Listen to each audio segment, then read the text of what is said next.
Hello, today I'll be doing a video on Mechs versus Minions. This game came out, I believe, in 2016. I had only played it once, and that was in 2019.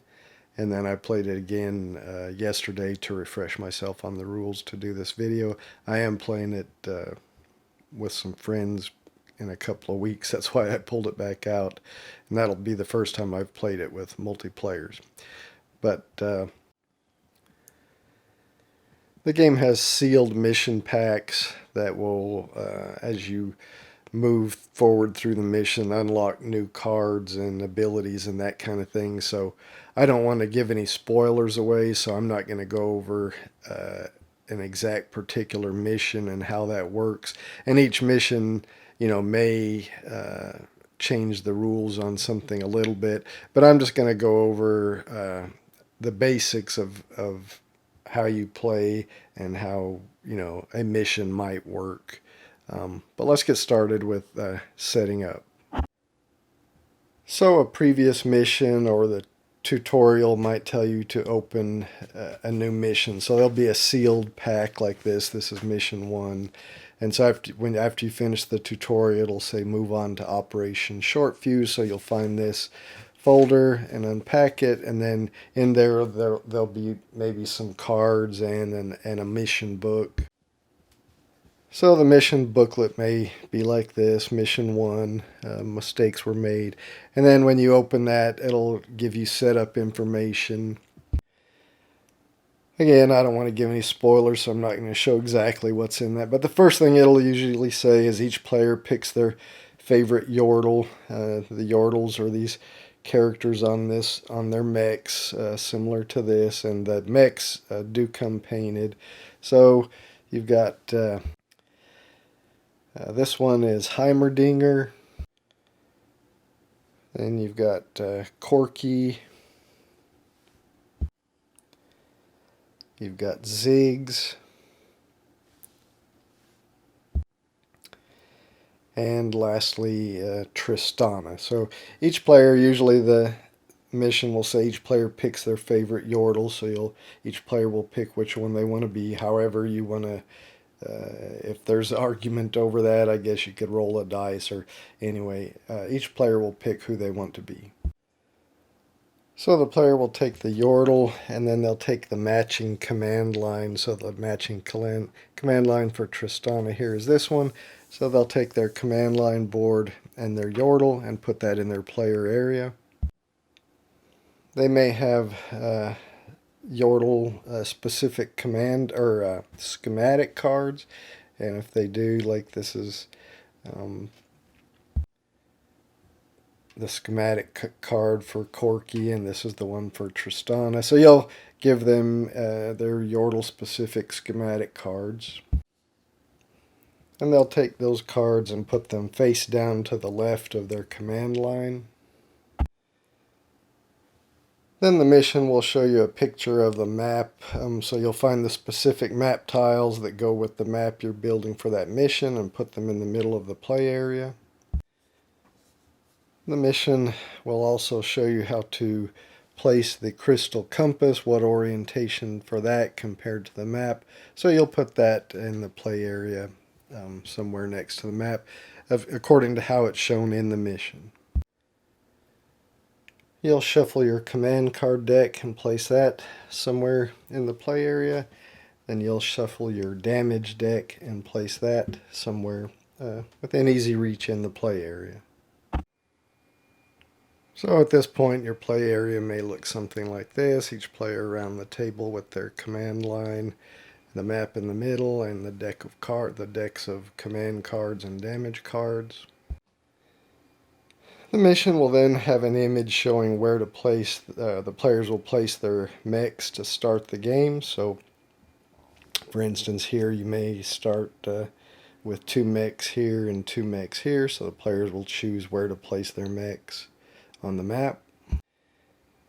And then the mission setup will also tell you where to spawn minions. So in this case, maybe it may say to spawn minions on all rune spaces.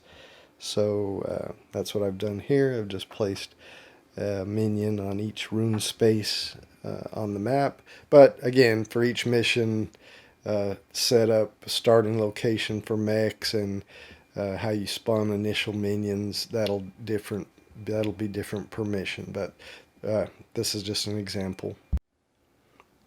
You'll then place the gear tracker board somewhere in the play area, and that'll be used differently. This section will be used differently depending on the mission. This section is used every time you kill a minion. You place one here.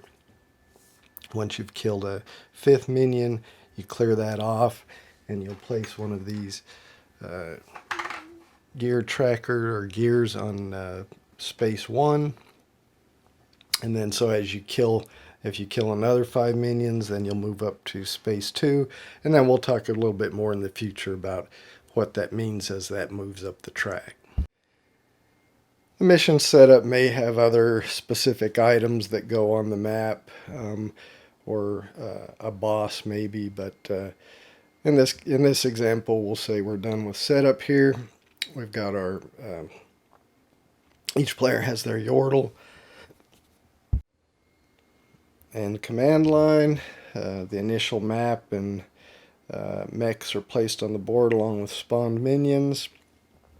And now we're ready to play. So we'll just go over, again, each mission will have a specific goal.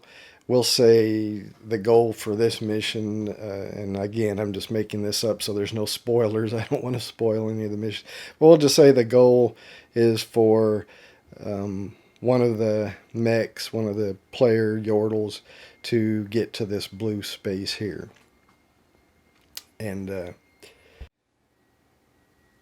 And maybe the players lose if 5 or more minions make it onto this pad. So we'll just say that's our example mission. Alright, so we're done with setup. Let's get on to how you play. Alright, so the first thing you need to do is choose a first player for the first round of the game. Normally that's suggested you roll this die, and then whatever color comes up, you look at the rune compass, and whichever player that's pointing to, they would be the first player. So for instance, if we rolled it and we got yellow, that's pointing down, so that would make this player that's Heimerdinger would be the first player. So we'll go with that. We'll give them the first player marker, which is also the timer. It's got the 1 on it here showing that it's the first player, so they just put that near their play area to show they're the first player. Then the official game term for this is Zonia's minute glass. And even though it's called a minute glass, it only actually lasts about 40 seconds. And we'll talk about what that's used for right now. So the first thing you'll do in a round is the first player will deal 10 command cards out onto the table. Now that's the first round only. You're going to draft command cards. So in the first round, the first player will deal 10 command cards out, and each player will pick 2. Thereafter, each round thereafter, the first player will deal only 5 cards out, and each player will pick 1 until 4 of the 5 have been chosen. So if you're playing a 4-player game, each player will choose 1, and then the remaining card will be discarded, or remaining cards. There could be more dealt depending on game effects. If you're playing with fewer than 4 players, then one player may end up with more than 1 card, because each player will keep picking cards, going around taking turns picking cards until 4 cards have been chosen. But back to the first round of the game. It's called the double draft, so the first player will deal out 10 cards from the command deck. Like so. So 10 command cards will be dealt out onto the table. As soon as the cards have been dealt out onto the table, the first player will flip the minute glass, and then choose a card. Then the next player going clockwise will choose 1 card. Then the next player going clockwise will choose a card.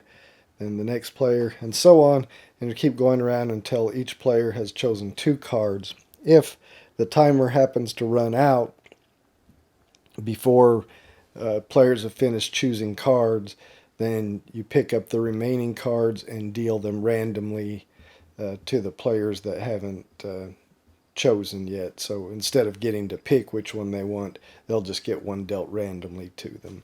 So you have, about 40 seconds.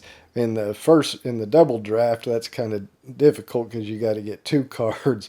It's not quite as hard in the drafts going afterward where you've only got to pick one. But so again, we've dealt out the 10 cards, then starting with the first player, they would choose 1 card. So we'll just say maybe this player is going to choose, he chooses Ripsaw, so he just takes that and puts it in his player area. Then the next player, clockwise order, they choose one, so maybe he chooses this one, puts that in his player area. Then the next player, maybe they choose this one, put that in their player area. So forth. So let me go on until each player's chosen 2 cards.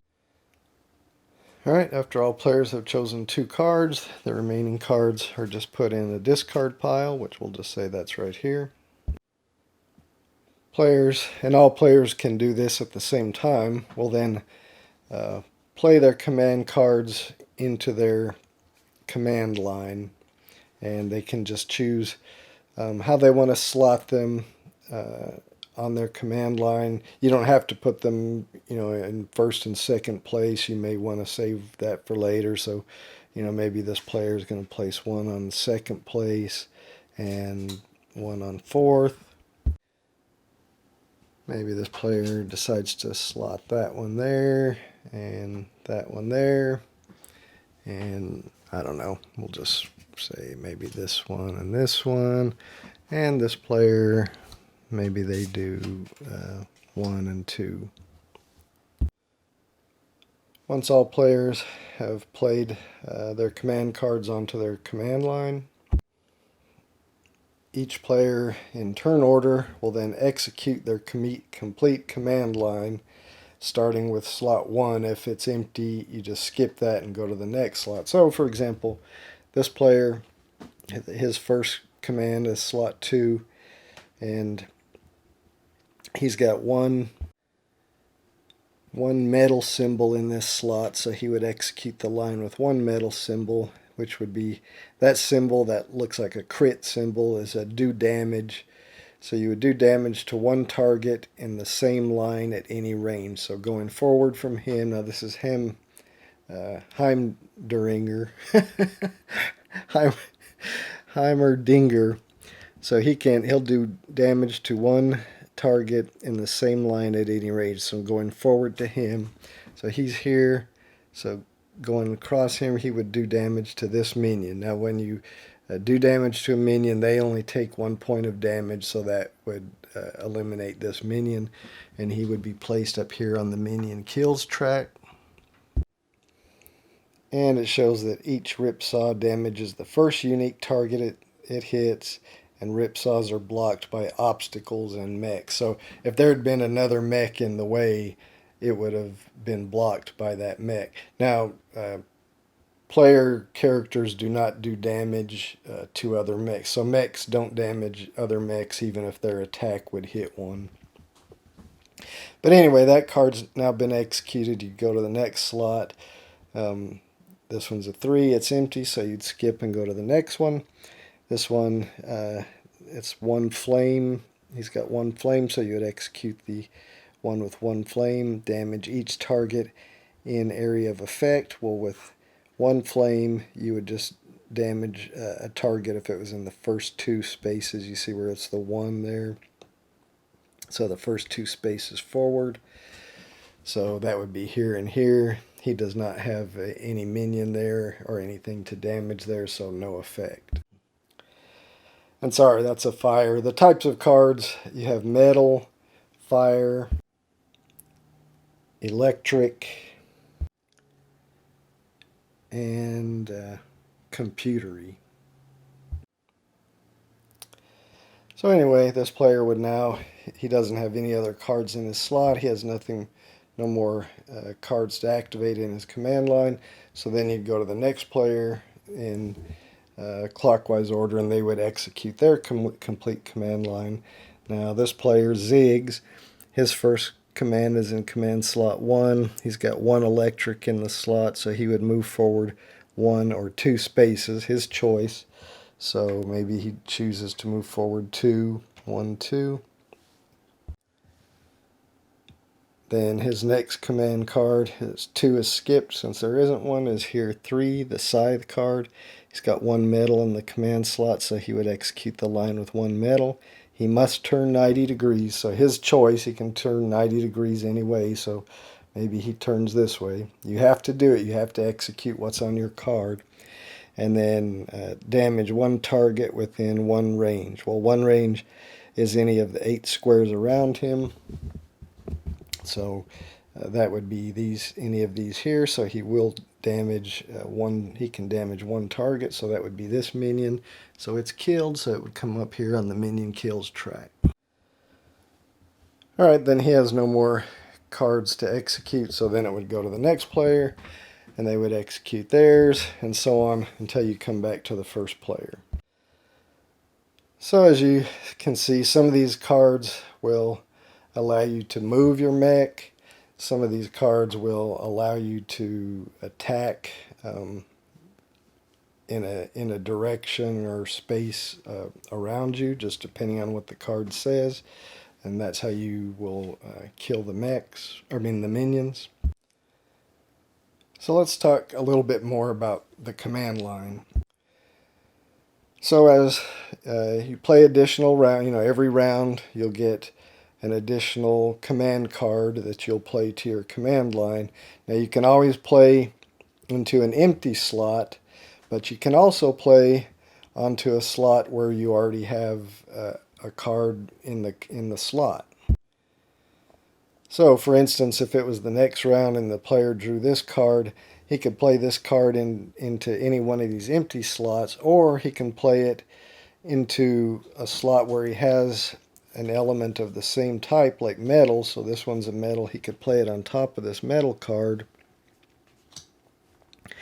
And then this is the card that will be in effect, the one that's on top, but now he'll get the effect of having 2 metal.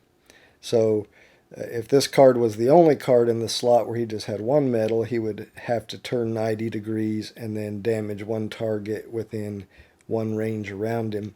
But now because he has 2 metal there, he can turn 90 or 180 degrees, his choice, and then damage 2 targets within range 1. If later they put another metal card on this slot, the new card would be the one that's in effect, but it would have you would execute the line that says for 3 metal. Now 3 cards is the most you can have in a stack, so you can never put more than 3. If you would put a 4th one on there, you can do that to get the effect from that card, but you have to remove and discard the card that's on the bottom, so you'll never have more than 3 cards in the stack. Now you can override a slot by placing a card of a different element type in that slot, but if you do that, you discard all the cards underneath it. They just get discarded, and then the new card is placed in that slot. And just to mention again, when you're playing a card of the same element type on a command slot, you have to play it on top, so you then have the effect of that new card. You can't play it onto the bottom. You couldn't do this, because if you liked Ripsaw better than Scythe, you can't play your new Scythe card underneath of Ripsaw and then get the power of the second line of Ripsaw. You have to play your new card on top of the old card. So let's talk a little bit more about movement. So you'll have some cards that allow you to move 1 or 2 spaces forward. There's some other that might let you move side to side. If you ever would move forward and there's a mech in front of you, and you say this player was playing a card that allowed him to move 1 space forward, he would push the mech, he would move forward, and the mech in front of him would get pushed 1 space forward. If a mech ever moves onto a space where there's a minion, they essentially stomp that minion, and that minion is killed and, goes onto the minion kill track. I showed that a mech can push another mech. Now, a mech can never move off the board, and so if this player was executing a command that had him move 1 space forward, but there's a mech in front of him that was on the edge of the board, or there's some terrain that is impassable. If he was against a space that was impassable, this player would not be able to move forward. So even if he had a card that said must move 1 space forward, he could not do that because that would push this mech off of the board. So that movement would just not happen. Some spaces on the board have this oil slick, may have like this one. So if a player moves onto that, so if he played a card that said move 1 space forward, he would go ahead and move 1 space forward and then slide across the oil slick to the next non-oil slick space. And similarly, if he was here and had a card that had him move 1 space to the right, he would slide all the way across the oil slick until he got to the first space after the oil slick. And minions work the same way if they move. We haven't talked about minion movement yet, but we will, and they work the same way. If they step on an oil slick, they will slide across. Now we showed that a mech can push another mech. A mech can also actually tow another mech. So if a mech is adjacent to another mech, and again well, not again because I haven't mentioned it yet. Adjacent is orthogonal, so right, left, up, down, not diagonal. So these mechs would be considered adjacent. So if a mech is adjacent to another mech, they can tow them, but they have to have at least 2 movement. When you're towing somebody, it costs at least 2 movement to move 1 space. So for instance, if this player was executing this card, move 1 or 2 spaces forward, they couldn't just move 1 space and tow because it costs 2 movement to just move 1 space when you're towing. But they could use this to move 2 spaces, in which case they would move 1 space forward and they would tow the other player 1 space forward. So again, it costs 2 movement to use 1 space, and the person being towed moves into the space that the player towing them just left. So if they had been in this position, because they're adjacent, this player could still tow them if they played a movement of 2 spaces, but they would only move 1 space forward, and this player would move in behind where they were. And some missions may have objects besides mechs that the players can push or tow, and that can also be pushed or towed onto minions that can stomp them and so forth. So as I mentioned, every time you kill a minion, you place it up here on the minion kills tracker. When a 5th minion is killed, you then clear the minion kills track and move up 1 on the team gears track. So then as more minions are killed, you'd start filling this up again. When another 5th minion is placed there, then you'd move up to 2 on the team gears track. So the team gears track has a couple of uses. Players' schematic cards can be unlocked when the team gears track reaches the number shown on their card. So this player, his schematic card will unlock when the team gears is on the fourth space, where as this player, his team gears will unlock when it's on the second space. I mean, his schematic will unlock when the team gears is on the second space. Once the team gears reaches that space, you simply flip the card over, and that schematic gives you a special power. I'll show this one. I don't want to show them all because again, that would be a spoiler. But since we're saying the team gears reached space 2, he has 2 on the back of his schematic. He would be able to flip that over, and then he has this special power. Do a barrel roll. Play when you would take damage, take no damage, move to an adjacent space, and turn to face any direction. But then this card is discarded, so it's a one-time use. So this symbol means that the card is discarded after it's used. You can see this player's their schematic unlocks at Team Gears 3, and this one unlocks at 4. So I'm not going to show those other ones again. I don't want to do spoilers. But you don't move when a player unlocks their card. You don't move the team gears back by that amount. It stays where it is. So that's what that is. When the team gears reaches 15, that unlocks all the players' overdrive ability, which can be seen on the bottom of their command line. So once the team gears is at 15, for this player, their overdrive ability is unlocked. Before you execute your command line, you may first swap any 2 undamaged slots. So each player has a different ability once their overdrive ability is unlocked when the team gear reaches 15. And just a little bit more about the schematic cards. They're unlocked as you go to new missions. So as you get more schematic cards for each mission, you can only bring 2 that match your yordle. So if you end up with several, 4 or 5, however many schematic cards for each mission, you can only bring 2 with you.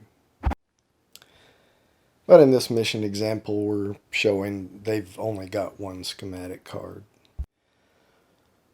Alright, so again, the first thing you'll do at the beginning of the round is draft command cards. Again, if it's the first round of the game, you do the double draft where you deal out 10 cards and each player selects 2. Thereafter, at the beginning of each next round, the first player will deal 5 cards, and each player will select 1 until 4 of them have been selected. Any others will be discarded. So you'll draft your command cards, then you'll play your command cards to the command lines, then each player in turn order will execute their command lines, and then next you'll have minion movement. The mission will probably give specifics on the minion movement, as to what their goal is, what they're trying to move towards or whatever. For this mission, we'll say, I said if 5 minions get on this platform, then the players lose the game. So for this mission that I've made up here, we'll say the minion's goal is to get onto this platform. So during minion movement, each minion can move 1 space, and they will move toward whatever goal they're going to. And normally the mission will also say something about a preferred movement. For example, 2 squares equally distanced from the target they're trying to reach, they'll move in a preferred distance, like blue-green. So they'll moved east-west rather than north-south if it's an equal distance. So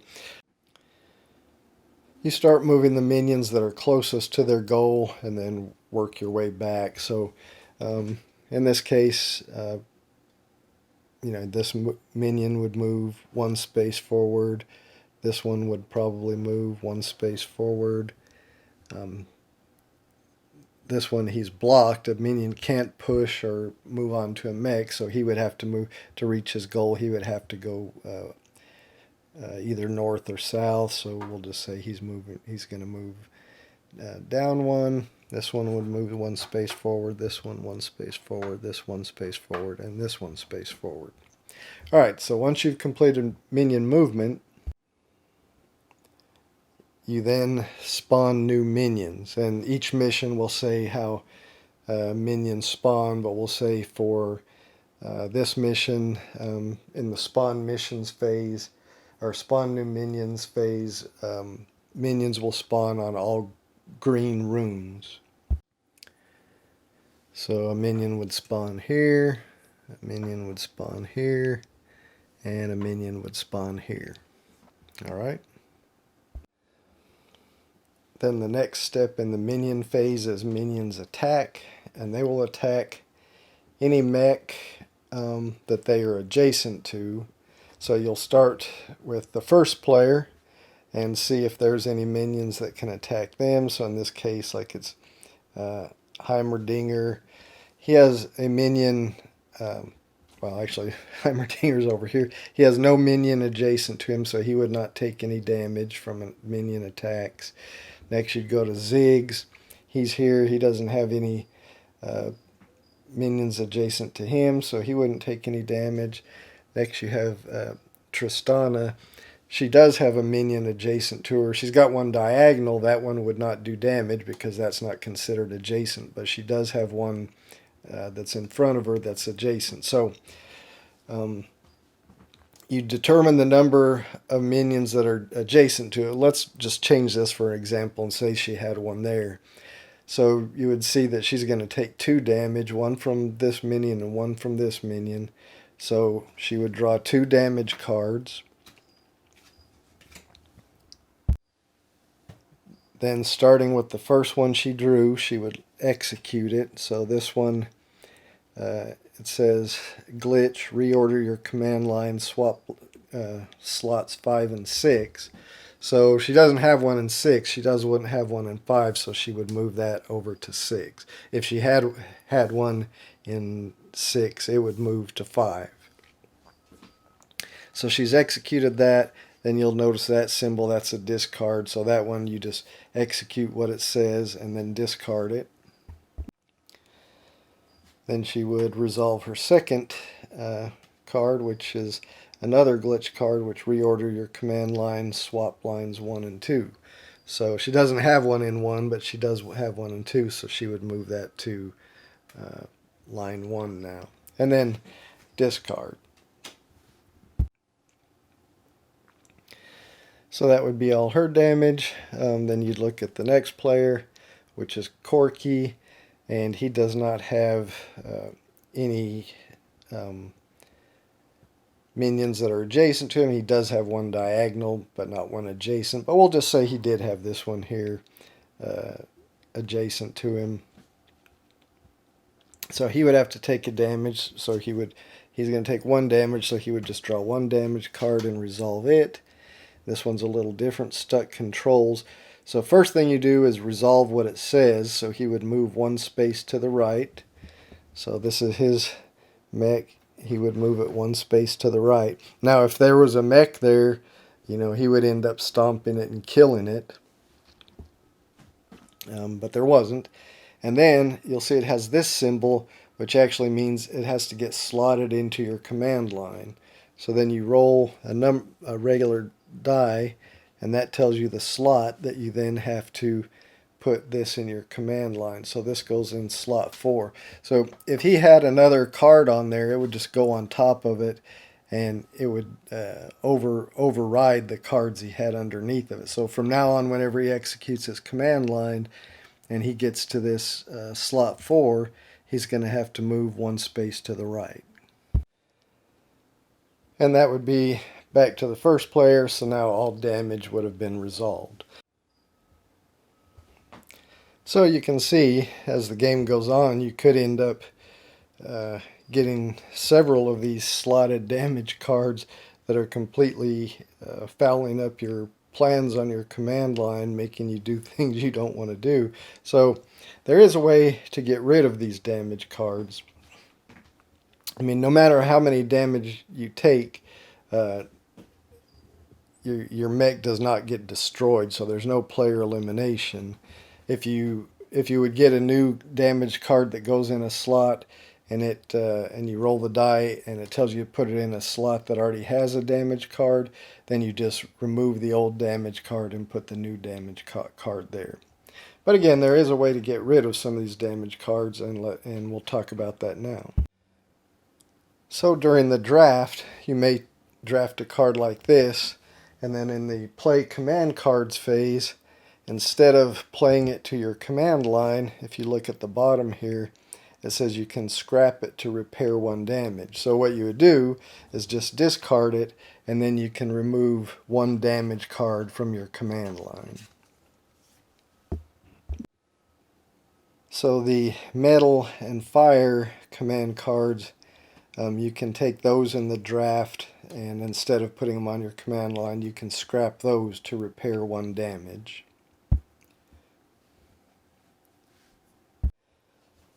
The electricity and computery cards, you can draft those, and instead of playing them on your command line in the play command line phase, you can scrap it or discard it.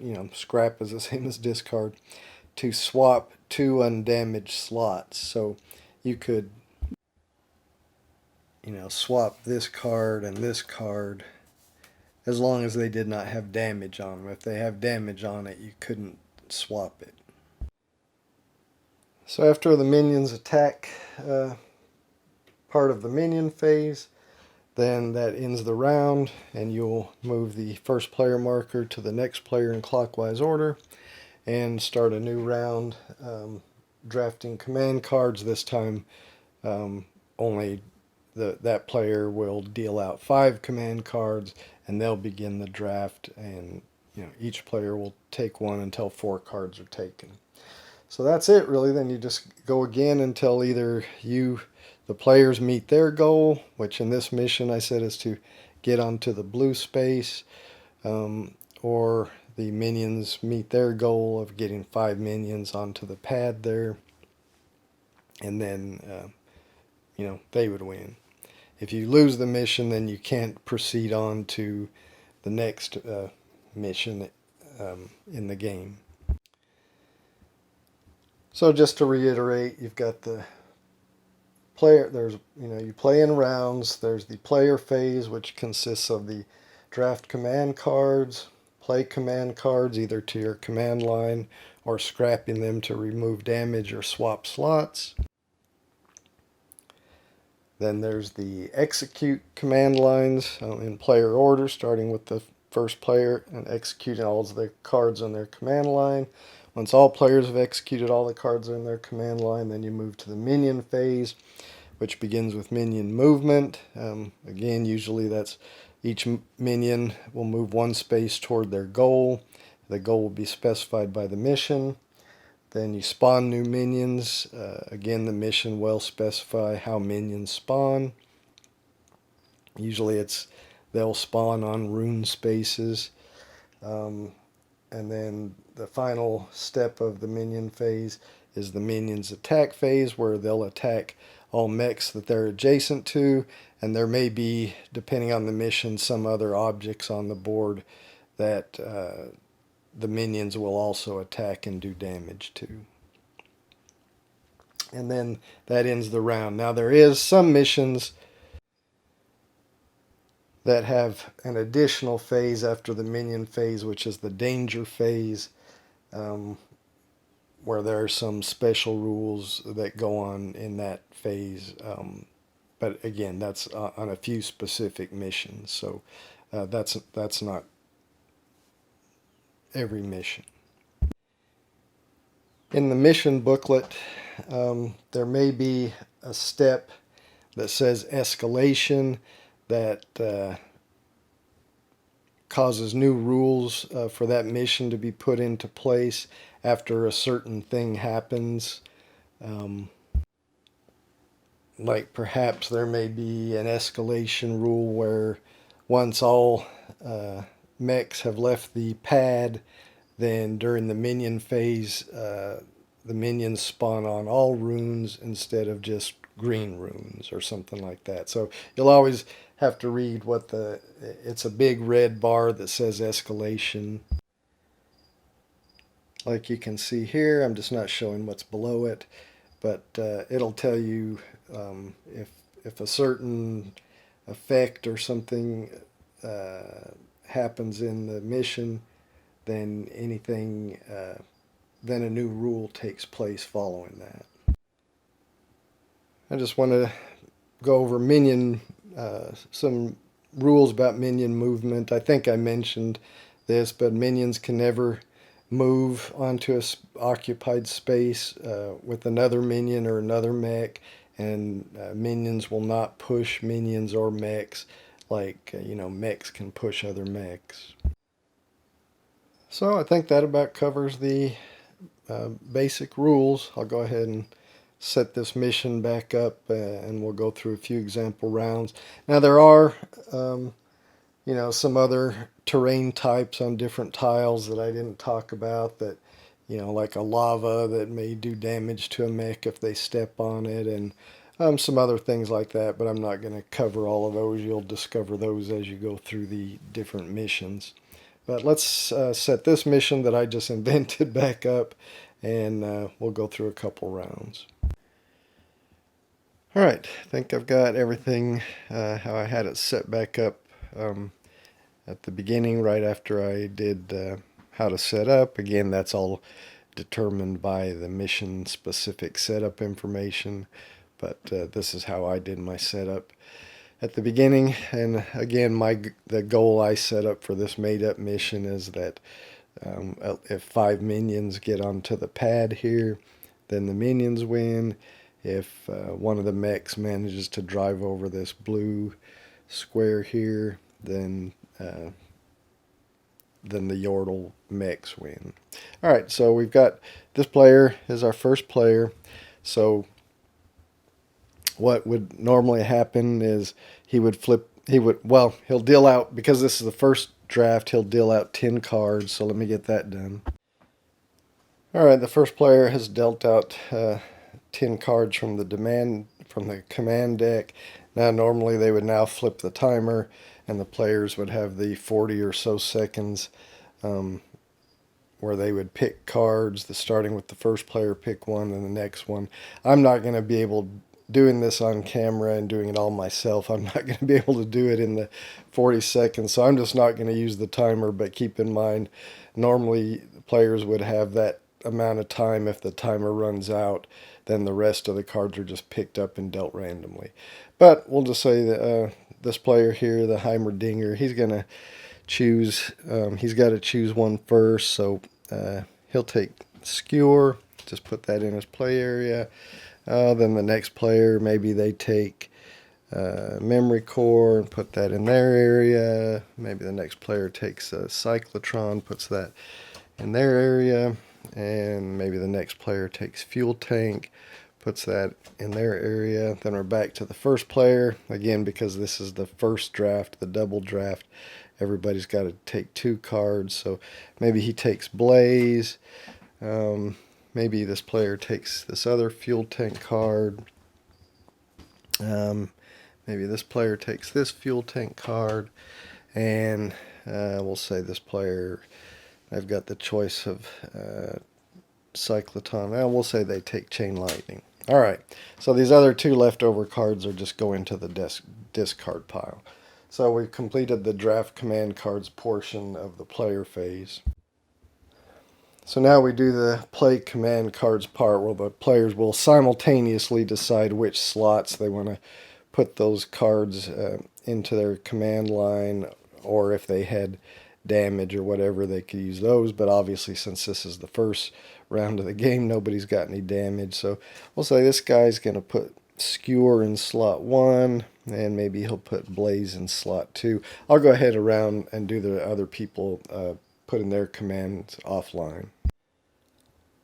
All right, all the players have chosen how they wanted to play their command cards into what slots. Now we go to execute command line, starting with the first player, which is Heimerdinger. So he's got to execute his command line in order. So his first one is Skewer, and he's only got one metal here, so he's got to move one space forward.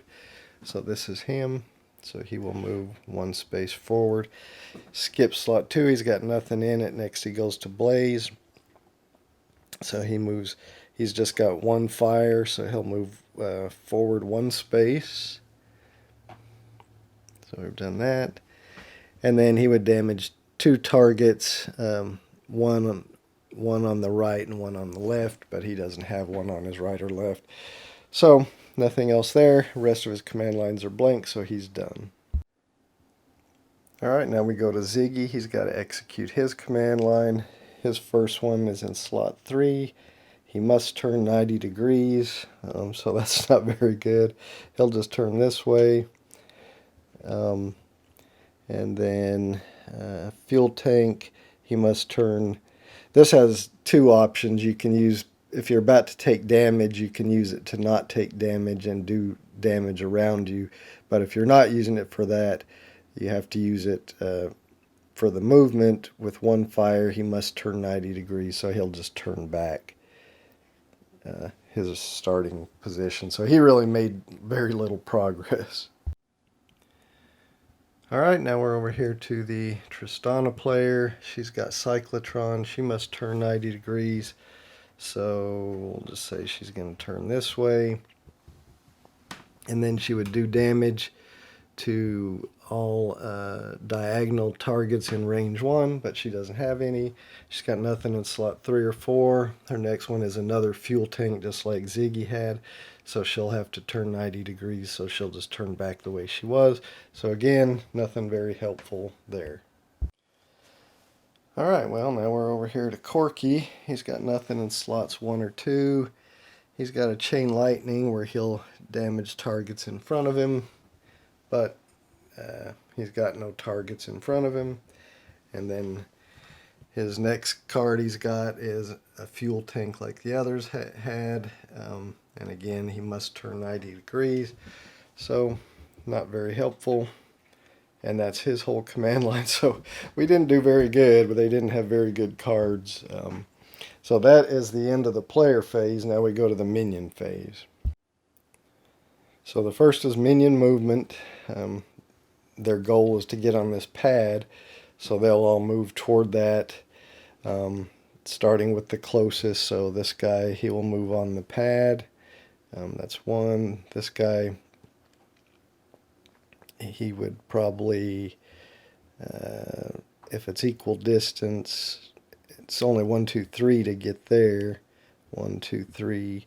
They prefer to go this way, so he'll go that way. This guy will go this way. This guy will go here. This guy will go here. This guy will go here, slide on the oil and move there. This guy will go here. This guy will go here. Here, here, here, and here. Alright, that's all the minion movement. Alright, next is spawn minions. I said the rules, again, that's mission dependent. I said the rules for this mission that I made up is minions will spawn on green runes. So there's a green rune there, so we'll have a minion spawn there. And there's a green rune here. We'll have a minion spawn there. There is one here, but there's already a minion on it, so another one can't spawn there. So that'll be all our spawn. Then we would do damage, but we've got no minions adjacent to any of the mechs, so there's no damage to be dealt. So that will end the minion phase. Alright, that will end the round, so we pass the first player marker clockwise. So now the Ziggs player here is the first player, so he will deal out 5 cards. Now we're doing the double draft is only on the very first round, so we'll have him deal out 5 cards. And then again, now after he dealt the cards, he would flip the timer, and they would go around, each player taking 1 card until 4 cards have been taken. and they have to do that within the time limit. Otherwise, what's left is dealt randomly. Again, doing this on camera and by myself, I'm just going to ignore the timer. So Ziggs has to pick one of these 5 cards. We'll say he's going to take this skewer card, and he'll put that in slot 1. Oh, wait, he doesn't slot it yet. All right, he's going to take that one. All right, Tristana, she's going to take a skewer as well, so she'll put that in her play area. Now the Corky player, he's got a choice of these. He's going to take this Blaze, and he'll put that in his play area. And now the Heimerdinger, he's got the choice of taking one. He'll take Flame Splitter and put that in his play area, so this one will now just get discarded. So now players will all simultaneously play their cards to their command line. So Ziggs, he's going to place his skewer in slot 1. I believe Tristana, she's as well, is going to place hers in slot 1 as well. Corky, here, he got this Blaze. He'll put his in slot 2. And finally, Heimerdinger here. He got this one. He could stack this one. But he likes this one that lets him move forward 1 space. So he's going to just slot this one in slot 4. Now again, if he had damage, he could, instead of slotting it, he could scrap it to repair a damage. Alright, everybody's played their cards, their command cards, so now we go to the execute command lines, starting with the first player, which is Ziggs. He has just 1 metal in here, so this one has him move forward 1 space, so he will do that. Nothing in slot 2. He comes to memory core. Oh, I forgot to do this. During the draft, if you're the first player, deal +1 card. So he should have dealt out 6 cards instead of 5. I missed that. Wasn't thinking that, remembering that he had that. But anyway, he does have to turn 90 degrees. So we'll say he's going to turn this way.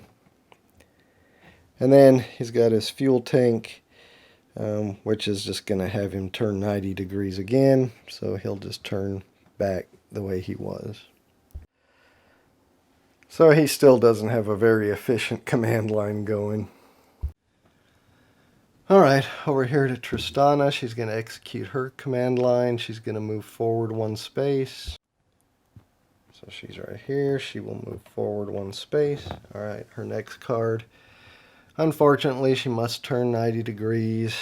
So she will turn 90 degrees. And then she would do damage to any minions that are diagonal, but she doesn't have any. And then she's at her fuel tank card, which she'll just turn 90 degrees again, so she'll turn back that way. So she still has no efficient command line going. Alright, we're over here to the Corky player.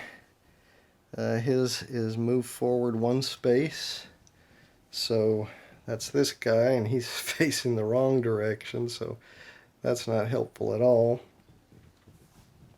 Then he would damage 2 targets, 1 right and 1 left, but he doesn't have 1 right or left of him. So then he goes on to his Chain Lightning, which lets him damage 1 target in the 3 spaces in front of him, which would be this space or this space. There isn't one to his left, but he's got no minion there, so that doesn't do any damage at all. And last, he comes back to his fuel tank card, which just has him where he's got to turn 90 degrees. So he will turn 90 degrees. Alright, and last for the round is Heimerdinger. His first card is Skewer. He'll move forward 1 space, like so. Alright, his next card is Blaze. He'll move forward 1 space and damage 2 targets, 1 right and 1 left. So that is going to get him 1 target because he's going to move 1 forward, 1 space. Then he damages a target on his left and right, which is going to kill this minion. So that'll go up there on the minion kills spot. Alright, then he comes to his flame splitter with 1 flame, damage each target and area effect with only 1 card. It's just the 2 spaces in front of you. He does have one space in front of him, so he'll kill that, and that will go up on the minion kill slot. And that's going to end his turn, and that's going to end the round for the players. So now we go to the minion phase, minion movement. So this player, or this minion, he's on the pad, but we'll just say he's going to move 1 space as long as he doesn't move off the pad. This one would move forward 1 space. This guy can't move forward 1 space because that mech is in the way. This one would move forward 1 space. This one would move forward. This one would move forward. This one moves forward, slides on the oil. This one moves forward. This one moves forward. Moves forward, moves forward, and moves forward. Alright, now we've done all the minion movement. Spawn new minions. Again, for this mission, it's spawned minions on green runes, so that's 1. And that's 2. This one is covered by a guy already, so you wouldn't spawn a new one there. Alright, and now we go to minions attack. So we do that in player order. So starting with Ziggs, he does have 1 adjacent to him. So he will take 1 damage card, so he'll take that, see what he got. Reorder your command lines, swap slots 1 and 6. So he's got to move 1 down to 6. Swap slot 2 and 5. He doesn't have 1 on 2 or 5, so nothing to swap there. And then swap slots 3 and 4. So he's got to swap these 2. And then this just gets discarded because it's got this symbol up here. Alright, then we would go to Tristana. She doesn't have any minions adjacent to her, so she doesn't take any damage. We then move on to Corky. He does have 1 minion adjacent to him, so he'll take 1 damage, so he's got to draw 1 damage card. He got a glitch, reorder command line slots 3 and 4. Doesn't have anything in 4, but he does have 1 and 3, so he'll just move that. And then this one gets discarded as well, so he's done. And finally we come to Heimerdinger, and he's going to take 2 damage because he's got 1 adjacent there and 1 adjacent there.